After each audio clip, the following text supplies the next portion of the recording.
Hello students. मैं कक्षा 10वीं वाले विद्यार्थियों को अध्याय 13 के प्रश्नावली 3 को बताने जा रहा हूं। तो चलो प्रश्नावली 3 को देख लेते हैं। तो प्रश्नावली 3 में जो पहला प्रश्न दिया हुआ है वो क्या है, निर्देशानुसार रचना करें। तो यहाँ पे पहला प्रश्न जो है, और यहाँ पे क्या है, प्रकार का उपयोग करें कह रहे हैं ना। तो पहला प्रश्न देखो, रेखा एल पर स्थित बिंदु पी पर लंब खींचे। तो इस तरह से एक आकृति आपको दिखाई दे रहा है इसमें, ठीक है। और इसमें हमें क्या करना है, लंब खींचना है, ठीक। इसी तरह से सभी प्रश्न हैं। तो सभी प्रश्नों के बारे में मैं आपको बताऊंगा। पहले पहला प्रश्न देख लेते हैं। बहुत आसान प्रश्न है, कैसे हल होगा मैं आपको दिखा देता हूँ, ठीक है। देखो, जो प्रश्न है उसे मैं पहले ही यहाँ पे मतलब यहाँ पे जो चित्र है उसको मैंने पहले डिस्प्ले कर दिया है, ठीक है। तो आपको ये दिखाई दे रहा होगा, जैसा चित्र था वैसा है। इसमें हमें क्या करना है, लंब खींचना है। और लंब किसकी सहायता से खींचना है, प्रकार की सहायता से। यहाँ पे स्केल, प्रकार, ये सब चीज उपयोग होगा, ठीक है।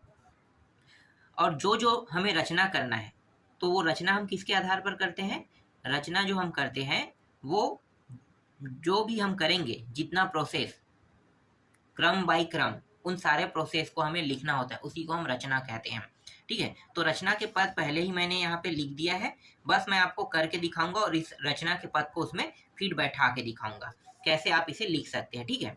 तो यहाँ पे मैंने लिखा है, दिया गया है, ये लिखने की जरूरत भी नहीं है। रेखा एल पर बिंदु पी है, ये बता दिया है, तो ऐसा कर देना है, ठीक है। रचना करनी है कह रहा है, ये प्रश्न है पूरा का पूरा। रेखा एल पर पी बिंदु से लंब खींचना, मेन जो हमारा उत्तर है वो वास्तविकता में रचना के पद है। तो रचना के पद से हम शुरू करते हैं। तो देखो, सबसे पहले क्या करना है, सबसे पहले ये जो बिंदु P दिया है ना, देखो ये क्या है, एक बिंदु पॉइंट है और हमें प्रकार की सहायता से करना है, ठीक है। तो ये बिंदु P है और इस बिंदु P के बाद यहाँ पे मैं क्या करूंगा, एक इस तरह से एक चाप काट दूंगा, ठीक है। मैंने चाप काटा, तो यहाँ पे जहां पे मैंने चाप काटा, यहाँ पे एक बिंदु पॉइंट प्राप्त हो गया, ठीक है। एक बिंदु पॉइंट प्राप्त हो गया। इसी तरह से यहाँ भी उतनी ही दूरी का ना, मैं इसको बढ़ा नहीं रहा हूँ, देखो ये और ये, इसकी दूरी जितनी है उतनी ही दूरी यहाँ से फिर से हम क्या करेंगे, फिर बिंदु P से एक इस प्रकार से फिर से हम चाप काटेंगे। तो दूसरा चाप हमने काट दिया, ठीक है। तो इन दोनों चापों को जब हम काटते हैं तो एक का नाम और ये दूसरे का नाम हमें रखना पड़ेगा। तो एक का नाम हम यहाँ पे रख लेते हैं x, इसका x और इसका मैं y रख लेता हूँ, ठीक है। तो जो मैंने अभी किया उसको मुझे लिखना है यहाँ पे, रचना पे, पद पे, ठीक है। तो देखो मैंने अभी क्या किया, P को केंद्र मानकर, ठीक है, P को केंद्र मानकर दोनों साइड, ठीक है, दोनों ओर क्या किया, चाप काटा। चाप काटने से बिंदु क्या प्राप्त हुआ, x और y। तो देखो आपको लिखना कैसे, बिंदु P को केंद्र मानकर इसके दोनों ओर कोई भी माप का चाप काटते हैं, बिल्कुल, लेकिन दोनों का माप एक होना चाहिए ना। बिंदु P से जो मैंने काटा है वो x की दूरी उतनी है और P से y की दूरी भी उतनी ही है, ठीक है, जितना xp और py की है। समझ में आ गया। तो कटान बिंदु को x और y नाम देते हैं। ये क्लियर हो गया, ठीक है। दूसरा, अब अगला प्रोसेस क्या करेंगे, अगला प्रोसेस देखो, यहां से रख के या फिर यहां से, कहीं से भी यहां से रखो या है चाहे यहाँ पे y पे रखो, ठीक है, इस तरह से।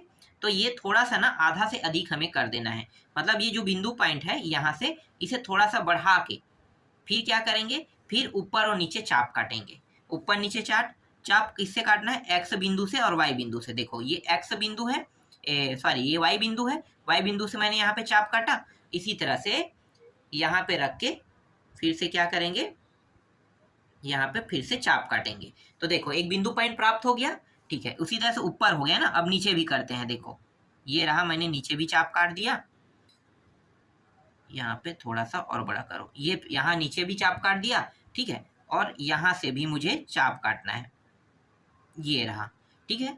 दोनों से मैंने चाप काट दिया, ऊपर भी चाप काट दिया, नीचे भी। तो देखो दोनों क्रॉस बिंदु जहाँ पे मिल रहा है वहां पे एक बिंदु पॉइंट प्राप्त हो रहा है, ठीक है, एक बिंदु पॉइंट प्राप्त हो रहा है। तो उस बिंदु पॉइंट का नाम दे देते हैं। तो इसका नाम मैं R दे देता हूं और इसका नाम मैं S दे देता हूं। अब दोनों को क्या करेंगे, मिलाएंगे, ठीक है, दोनों को मिलाएंगे। तो पहले जो मैंने किया उसे हमें क्या करना है, लिखना होता है। तो लिखोगे, कैसे लिखोगे, x y बिंदु के मध्य दूरी आधे से ज्यादा, मैंने अभी दिखाया ना आधे से ज्यादा, देखो यहाँ पे आप देख सकते हो, ये रहा आधे से ज्यादा है, बिल्कुल। तो आधे से ज्यादा का चाप लेकर ऊपर और नीचे की ओर बिंदु x तथा y पर इस प्रकार खींचे जो RS बिंदु पर कटे, देखो आर एस बिंदु पर कटे, तो यहाँ पे हमें एक बिंदु प्राप्त हुआ आर और एस, तो इसी आर एस पर कटे। अब क्या करेंगे, इन दोनों बिंदुओं को मिला देंगे। तो आर एस को मिलाया लिखोगे नेक्स्ट पॉइंट में, तो यहाँ पे आपको क्या करना है, मिला देना है इस तरह से, ठीक है। ये थोड़ा सा खिसक गया है ना, सीधा सीधा लेना आ जाएगा। तो इन दोनों बिंदु पॉइंट को क्या कर दिए, मिला दिए। तो यहाँ पे लिखना है आर एस को मिलाया, यह बिंदु पी से होकर जाएगी अभिष्ट पी आर क्या है, लंब है। बिल्कुल सही, पी आर जो है वो क्या है, लंब है, देख सकते हो पी आर लंब है और यहाँ पे पी एस भी क्या है, लंब है। तो ये आसानी से बन गया पहला प्रश्न। चलो दूसरा देखते हैं। दूसरा प्रश्न यहाँ पे ऊपर में मैंने पहले ही लिख दिया है, ठीक है।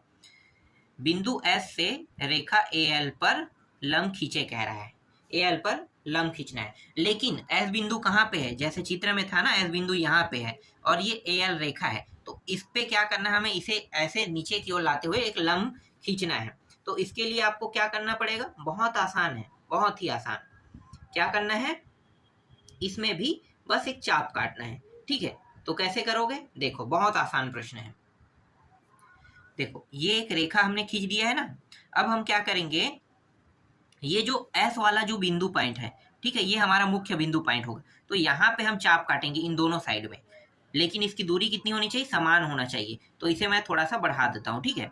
देखो बढ़ा रहा हूँ, तो इस बिंदु पॉइंट से जब चाप काटूंगा, तो देखो यहाँ पे चाप काट रहा है एक, ठीक है। अब इतनी दूरी का इस बिंदु पॉइंट से इस साइड में भी चाप काटना है, ये रहा, इस साइड भी चाप काट गया। तो क्या प्राप्त हुआ, एक बिंदु पॉइंट प्राप्त हुआ। यहाँ भी बिंदु पॉइंट प्राप्त हुआ और यहाँ भी बिंदु पॉइंट प्राप्त हुआ।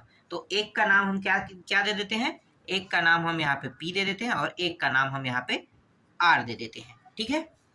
समझ में आ गया, मैंने कहाँ से चाप काटा, केंद्र मैंने माना S बिंदु पॉइंट को, इसको मैं केंद्र मान के P जो AL रेखा है इस पे मैं चाप काट रहा हूं, तो एक बिंदु P प्राप्त हुआ और एक बिंदु R प्राप्त हुआ। इसको अब हमें क्या करना है, लिखना है। तो देखो कोई भी बिंदु S से एक इस प्रकार चाप खींचा जो AL को P तथा R बिंदु पर काटे। आसान था, जो मैंने किया उसे मैंने क्या कर दिया, लिख दिया, यही रचना है, ठीक है। अगला जो स्टेप हम करेंगे उसको अगले पॉइंट में लिखेंगे। तो अगला स्टेप क्या करेंगे, देखो अगला स्टेप हमें करना है, इन दोनों की दूरी को नाप लेना है, कितना है, ठीक है। स्केल की सहायता से मैं क्या कर रहा हूँ, इन दोनों की दूरी देखो टोटल कितना है, 3 सेंटीमीटर है। तो 3 सेंटीमीटर मतलब इसका बीच वाला हिस्सा कितना होगा, 1.5 सेंटीमीटर ना। तो ये 1.5 सेंटीमीटर, मुझे यहाँ पे कोई बिंदु पॉइंट नहीं खींचना है, मैं अंदाजा लगा रहा हूँ, ठीक है। स्केल की सहायता से मैं क्या कर रहा हूँ, नाप रहा हूँ, ठीक है। ये आप लिख सकते हो, स्केल की सहायता से P और R की दूरी को नापा और इससे आधे से ज्यादा क्या करना है, लेना है हमें। देखो 1.5, इससे आधा क्या होगा, इसका आधा 1.5 होगा ना। तो ये रहा, चलो आधा से ज्यादा होना चाहिए, कम नहीं होना चाहिए, ठीक है। ये आधा से ज्यादा मतलब लगभग आधा से ज्यादा, देखो 1.5 से ज्यादा है, ठीक है। तो 1.5 से ज्यादा मतलब आधा से ज्यादा मैं यहाँ पे ले रहा हूँ। अब ये आधा से ज्यादा ले रहा हूँ, इससे मैं क्या करूंगा, इससे मैं ऊपर और नीचे की ओर चाप काटूंगा। तो देखो यहाँ से यहाँ पे मैंने चाप काटा, ठीक है। और इसी तरीके से एक सेकेंड, इस बिंदु पॉइंट से यहाँ पे मैंने चाप काटा, ठीक है। यहाँ पे भी चाप कट गया, ठीक है। नीचे की ओर भी चाप काटो इसी बिंदु पॉइंट से, ये रहा नीचे की ओर मैंने चाप काटा और इस बिंदु पॉइंट से यहाँ से भी नीचे की ओर चाप काटेंगे इस तरह से, ठीक है। एक पॉइंट मैं यहाँ पे भूल गया हूँ, ये वाला पॉइंट जो मैंने बोल के बताया ना उसको आपको लिख लेना है, ठीक है। मैंने क्या किया था, मैंने स्केल की सहायता से इन दोनों की बीच की दूरी को ज्ञात किया, ठीक है। ज्ञात करने के बाद उससे ज्यादा मतलब आधे से ज्यादा का माप लेकर ऊपर और नीचे की ओर चाप काटा के लिखना है, ठीक है। ऊपर और नीचे की ओर चाप काटा, ये दूसरे पॉइंट में लिख लेना, ठीक है। दूसरा नहीं, तीसरा पॉइंट में, ठीक है। और ये चौथा पॉइंट देना। तो चाप काटा, अब चाप काटने के बाद जो बिंदु पॉइंट हमें प्राप्त हुआ, ये बिंदु पॉइंट और ये बिंदु पॉइंट, इनका नाम दे देते हैं, इनका नाम C और इनका नाम D दिया। तो यही पॉइंट जो है ना चौथा, जो तीसरा छूट गया उसके बाद चौथा ये आएगा। अब CD को मिलाते हुए रेखाखंड ऊपर नीचे बढ़ाकर खींचा, ठीक है।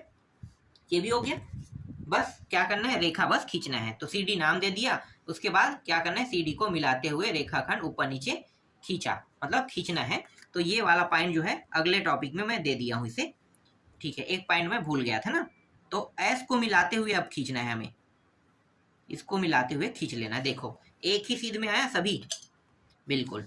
तो यहाँ पे उसके बाद क्या होगा, आगे जब उसको लिखेंगे कैसे लिखेंगे, जो एस बिंदु से होकर जाएगी और ए एल को क्यू बिंदु पर काटती है। तो क्यू बिंदु पर काटती है, तो यहाँ पे जो बिंदु पॉइंट प्राप्त हो रहा है ना, यहाँ पे इसका नाम हम क्यू दे देते हैं, ठीक है। क्यू बिंदु पर काटती है, तो यहाँ पे एस और क्यू क्या प्राप्त हो गया, एस क्यू लंब होगा ना, ये देखो ये क्यू है और ये एस है, तो क्या होगा, एक लंब प्राप्त हुआ। तो एस क्यू लंब है ए एल पर, यही एस क्यू लंब बिंदु एस से ए एल की दूरी दर्शाती है। इस तरह से दूसरा प्रश्न भी बन गया, बहुत आसान था, बस रचना करना है। रचना करना सबसे आसान होता है, सबसे आसान। चलो अगला प्रश्न देखते हैं, तीसरा प्रश्न। लिखने में ज्यादा समय लगता है ना, इसलिए मैं पहले ही यहाँ पे रचना के पद को लिख दिया हूँ, ठीक है। फिलहाल मैं बहुत कम रचना करने वाले टॉपिकों को समझाता हूँ, क्योंकि समय बहुत लगता है इसीलिए। और इसमें ना टोटल कई बार तो एक दिन का पूरा टाइम लग जाता है, लिखने के बाद उसको बनाना चित्र, फिर उसको प्रेजेंट करना, इस तरह से तो बहुत समय लगता है, 6 घंटे के आसपास समय लग जाता है इसमें।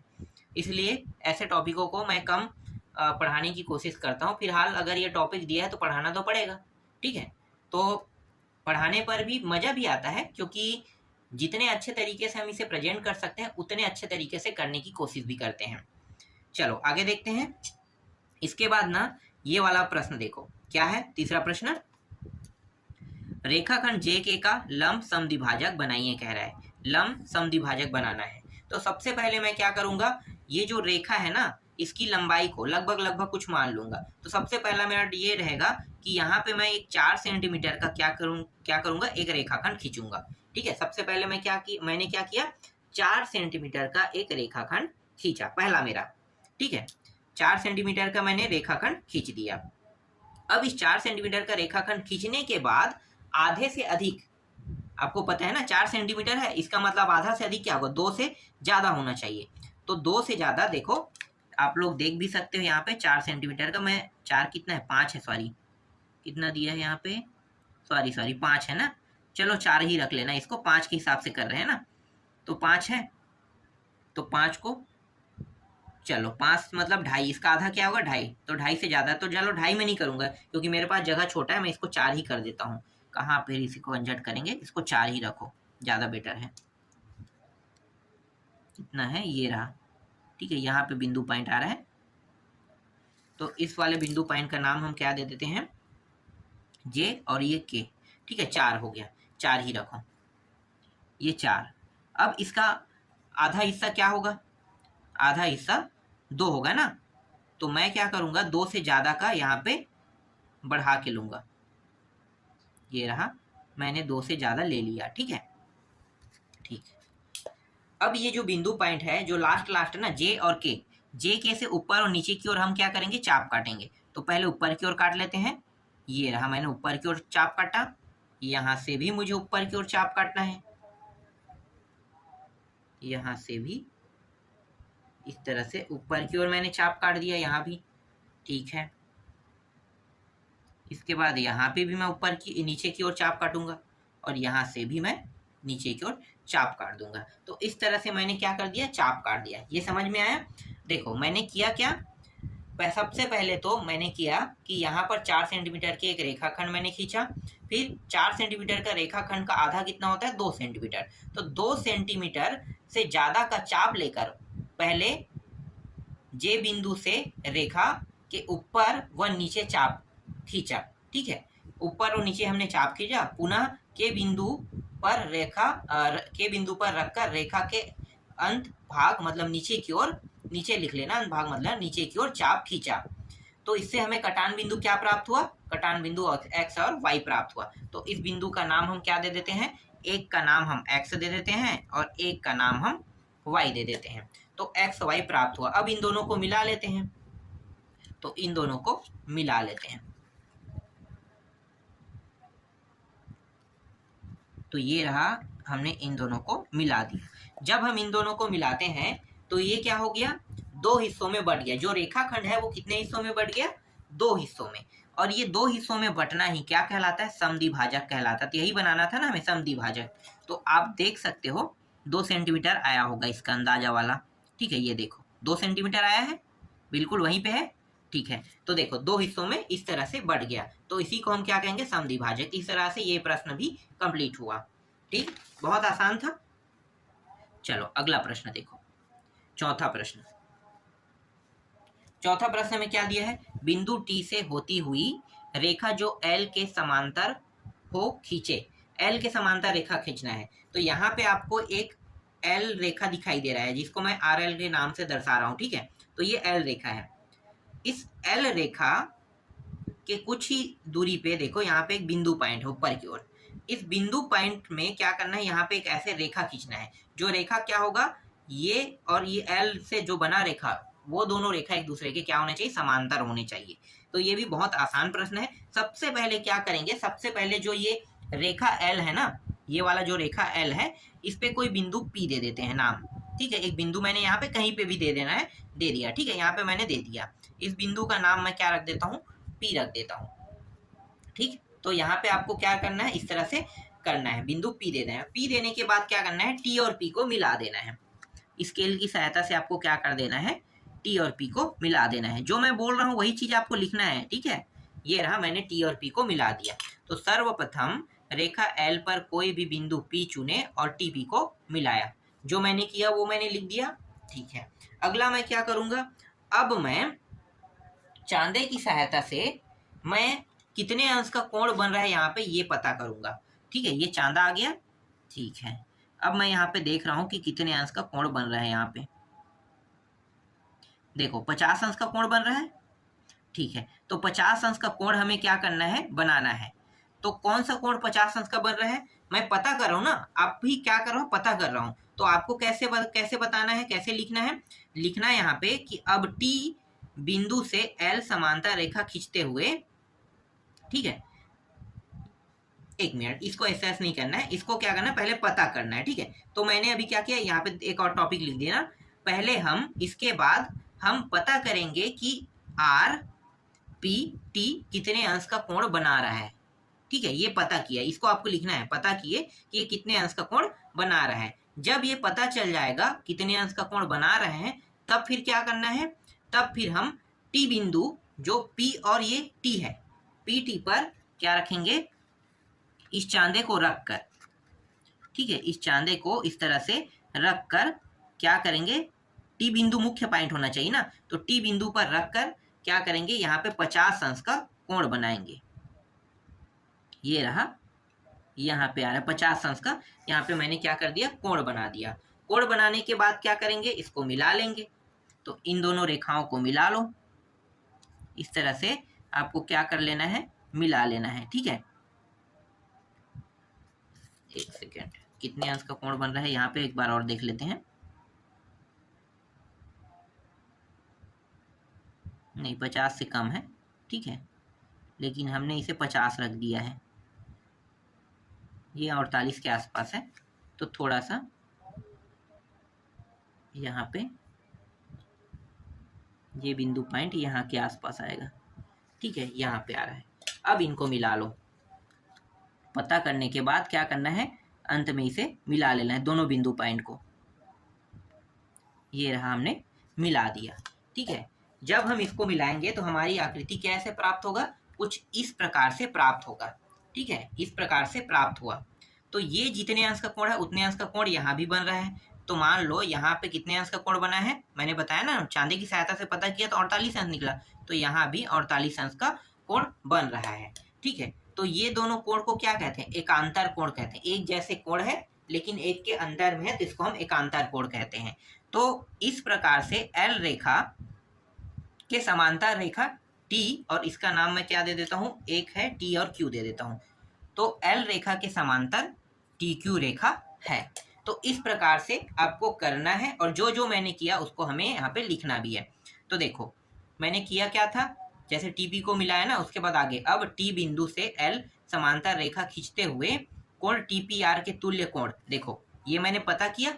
पता करने के बाद इसके तुल्य कोण टी और पी रेखा पर, तो देखो डी बिंदु पर टीपी रेखा पर क्या कर रहे हैं, कोण पी टी आर। देखो ये पी है, टी है, पी और टी, और यहाँ पे क्या दिया है, एक सेकंड PTQ है, सॉरी PTQ, ठीक है, PTQ कोण बनाया, ठीक है, ये भी हो गया, PTQ कोण मैंने बना दिया। उसके बाद क्या है, ये दोनों कोण, ये दोनों एक दूसरे के क्या है, एकांतर है। तो इस तरह से आपको बताना है, ये देखो ये दोनों कोण क्या है, एक दूसरे के एकांतर है, एकांतर कोण है और समान है। तो इसलिए क्या होगा, ये जो L रेखा है इसके समांतर TQ रेखा होगा। तो यहाँ पे लिखोगे TQ रेखा के समांतर L रेखा, इस तरह से सिद्ध हो गया। ये भी समझ में आया, बहुत आसान था। चलो आगे देखते हैं नेक्स्ट प्रश्न। चलो अब पांचवा प्रश्न देख लेते हैं। तो देखो पांचवा प्रश्न जो है वो है, बिंदु F से होती हुई रेखा जो ED के समांतर हो खींचे, कह रहा है, ठीक है, ED के समांतर हो हमें खींचना है। तो चलो मैं आपको दिखाता हूँ, ठीक है, करना कैसे है। ठीक है, ये प्रश्न है, रचना करना है, बहुत आसान है। सर्वप्रथम हम क्या करेंगे, सबसे पहले ये जो आपको दिखाई दे रहा है क्या है भाई, ये एक प्रकार का कोण है, ठीक है। तो ये FED क्या है, कोण FED में केंद्र बिंदु हम E को मानेंगे और E को मानकर कुछ दूरी का हम यहाँ पे चाप काट लेंगे।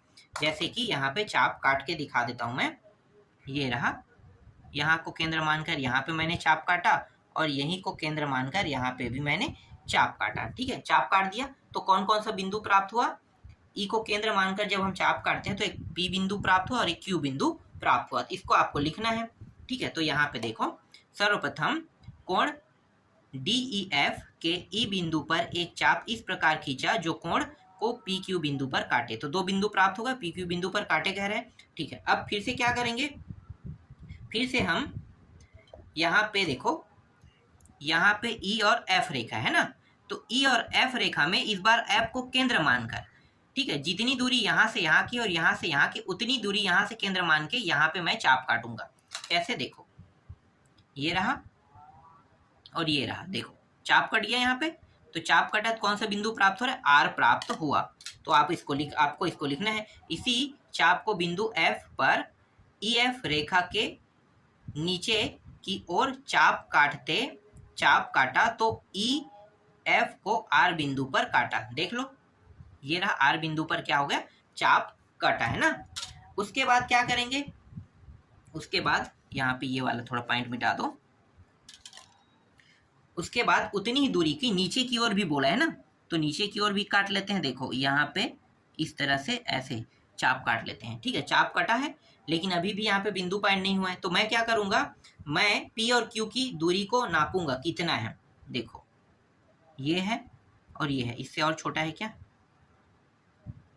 ज़्यादा छोटा तो नहीं हो पाएगा क्योंकि यहाँ पे लगभग है, ये बड़ा है ना, हम थोड़ा सा छोटा ले लेंगे क्योंकि ये जो प्रकार है और छोटा नहीं हो पाएगा। तो उसके बाद क्या करेंगे, ये जो R बिंदु है ना, यहाँ पे रख के मैं क्या करूँगा, ये R बिंदु है यहाँ पे रख के यहाँ से चाप काटूंगा। तो इस तरह से क्या प्राप्त हो गया, मुझे बिंदु पॉइंट प्राप्त हो जाएगा, ठीक है। ये बिंदु पॉइंट मुझे प्राप्त हो गया। इस बिंदु पॉइंट का नाम मैं क्या दे देता हूँ, S दे देता हूँ, ये रहा S। तो अगला जो हम करेंगे, मतलब जो रचना करेंगे वो क्या होगा, अब इस प्रकार से PQ की दूरी मैंने नापा, ठीक है, PQ की दूरी मैंने नापा ना, नापने के बाद क्या किया, R को बिंदु पॉइंट बना दिया, R पे प्रकार को रखकर, मतलब R बिंदु पर प्रकार रखकर क्या किया, उक्त दूरी को नीचे की ओर चाप काटा, बिल्कुल चाप काटे। तो उससे हमें क्या प्राप्त हुआ, उससे हमें एक बिंदु पॉइंट प्राप्त हुआ। उस बिंदु का नाम हमने क्या रखा, उस बिंदु का नाम हमने रखा S, ठीक है, ये समझ में आ गया। अब क्या करेंगे, F और S रेखा को आगे की ओर ले जाते हुए मिलाएंगे, ठीक है। तो ये दोनों रेखाओं को मिला दो। अब ये रहा, ये दोनों रेखाओं को मैंने क्या कर दिया, मिला दिया। FS रेखा को मिलाते हुए आगे की ओर मैंने बढ़ाया, तो आगे की ओर बढ़ाएंगे तो इसका नाम मैं H दे देता हूँ। तो देखो FS रेखा को मिलाया तथा H तक बढ़ाया, ठीक है, H तक बढ़ा दिया, जो इन्होंने कहा वो मैंने किया, ठीक है। और हमें प्राप्त क्या करना था, ED के समांतर FH रेखा हमें प्राप्त करना था। देखो तो ED के समांतर FH रेखा प्राप्त हुआ जो एकांतर कोण के समान है, ठीक। तो इस तरह से ये प्रश्न भी सिद्ध हो गया। समझ में आया होगा, ये प्रश्न बहुत आसान था। चलो छठवां देखते हैं।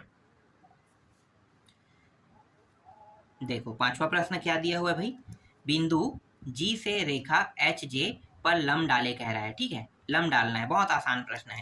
तो इसको हम क्या करेंगे, जो एच जे रेखा है इसको हम एक्स तक बढ़ाएंगे, मतलब पीछे की ओर और इसे बढ़ा देंगे। ठीक है, जो डॉट डॉट डॉट करके बढ़ाते हैं ना वैसे ही करके चलो बढ़ाते हैं। ये रहा डॉट डॉट डॉट करके इस तरह से हमने बढ़ा दिया और ये एक्स तक के हम क्या कर रहे हैं, इसे बढ़ा रहे हैं। तो देखो एच जे रेखा को एक्स तक बढ़ाया, तो ये पीछे की ओर मैंने बढ़ाया, तो जो मैंने किया उसे मैंने लिख दिया। ठीक है, आगे क्या करेंगे आगे इस जी को मैं क्या करूंगा, केंद्र मानूंगा। ये मेरा क्या रहेगा, केंद्र बिंदु। केंद्र बिंदु मानकर मैं क्या करूंगा, एक चाप काटूंगा। ठीक है, यहाँ पे ऐसे कर लेते हैं, थोड़ा सा ऐसे कर लो। तो देखो ये चाप मैंने काट दिया, कौन से रेखा पर, एच एक्स रेखा पर। ठीक है, और इधर भी मैं चाप काटूंगा, एक सेकेंड, देखो यहाँ भी मैंने चाप काट दिया। ठीक है, तो यहाँ पे देखो जो चाप मैंने काटा है, ये चाप काटा यहाँ पे, किसको केंद्र मानकर, जी को केंद्र मानकर एच एक्स रेखा पर मैं क्या कर रहा हूँ, चाप काट रहा हूँ। तो एक बिंदु मुझे क्या प्राप्त हुआ, पी, और एक बिंदु मुझे क्या प्राप्त हुआ, क्यू। ठीक है, पी और क्यू प्राप्त हुआ। अब इन दोनों की दूरी को मैं क्या करूंगा, चांदे की सहायता से स्केल की सहायता से नाप लूंगा कितना है। देखो लगभग लगभग 4 से थोड़ा कम है ना, तो ये 3/8 कह सकते हो, 3/8। तो 3/8 मतलब 3/8 है, तो 3/8 को आधा करेंगे कितना हो जाएगा, आधा करेंगे तो 3/8 का कितना हो जाएगा, 1/9 हो जाएगा। तो 1.1 और 9, देखो ये 1 और 9, इससे ज़्यादा का हमें क्या करना है, प्रकार की सहायता से हमें इससे ज़्यादा का मानना है। ठीक है, तो देखो 1/9 से ज़्यादा रखना है, चलो 2 तक के जा रहा है, इतना हम रख सकते हैं।